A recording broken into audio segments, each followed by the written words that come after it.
Good morning. You're listening to FloorDaily.net, and I'm Kemp Harr. This morning, my guest is Steve Cloud, the co-owner of M. Frank Higgins, and also the chairman of Starnet. Steve, how you doing? I'm doing great today, Kemp. We were together about 9 days ago in Louisville, Kentucky, at Starnet's fall meeting, and I thought we'd talk a little bit about the highlights of that.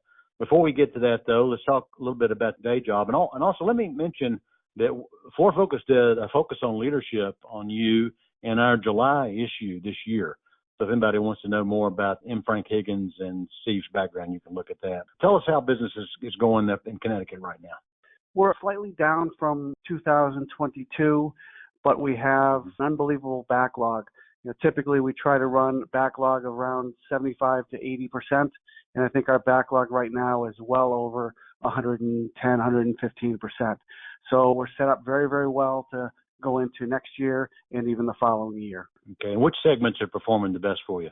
Right now, we do have a lot of healthcare in Connecticut going on. We have, actually, I believe we have 3 new towers going in process, and we're fortunate enough to be contracted on 2 of them, and we look pretty good on the 3rd one also. So it is definitely driving our marketplace.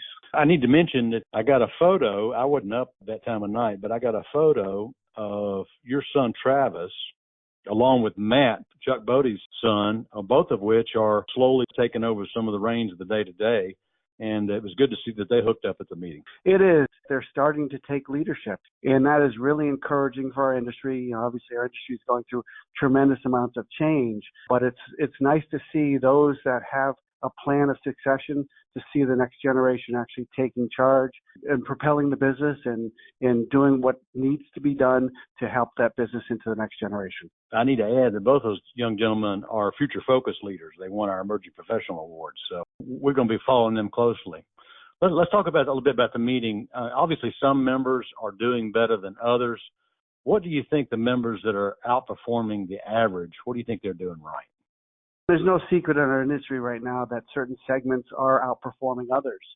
Corporate is still a lagging segment, and I think that those that are doing well are positioned in either multifamily, which is the largest growing and seems to continue to be growing, although there's some talk of it slowing down in some markets, but also with the healthcare and education are strong.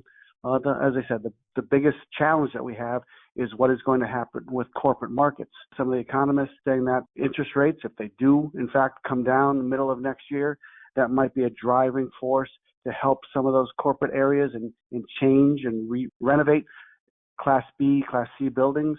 And that would be a really, really good starter for the people who are in the corporate industry. I just got a report from Santo Trasivia from Moody's, and the economist that he watches closely, saying that if you haven't come out of the ground yet on a multifamily project, you might want to hold off. Those that are under construction are going to do fine, but they're talking about declining values that may be a little overbuilt, so we'll have to wait and see on that, won't we? Yeah, I've heard of 1 or 2 instances where projects that were supposed to be coming out of the ground have stalled, and that is a concern as far as what will happen over the next year. But right now, as I said, there are some strong marketplaces. I think a lot of our members are shifting as need be and filling in places that they need to continue. I was very encouraged listening to one of our larger members in one of the major cities. As of now, he has said through 23, he's been hitting all his marks. So that's really encouraging to hear that. He was also very optimistic about 24. Some cities are challenged with keeping busy, but he has been able to manage through it. Tell me, what was your favorite part of this meeting? I mean, this was the first one where you were the solo leader as chair of Starnet. What was your favorite part? The favorite part was going to Churchill Downs, so without question. I say that because it was enjoyable. Our event coordinator, Tricia Ellen, does a phenomenal job for us. It was enjoyable to walk around and get to talk to people in that environment. People seemed to enjoy the meeting. We had roughly the same amount of members that come to a typical fall meeting. I think we had some very, very interesting presentations. The AI presentation for artificial intelligence. It was interesting leaving the room. Many, many people thought it was the best thing they've ever had, and others were completely, eyes glazed. And I think that was what we wanted to do for that presentation, is really challenge our members to say, things are going to change, and we want to help you with that change. That guy that spoke, he mentioned that even if you're going to make little changes at a time. Little changes can make a big difference, right? It is. Accompanying that, we also, during the presentations, we had Jenga AI there, and Kathy Case has been really, really good trying to help with some of the technology. Obviously, we have Floor Cloud and other things that have been beneficial to our industry, but, really trying to get people to think outside the box. Because as you said, if we can change one small thing, within every month, it'll make a big change going forward.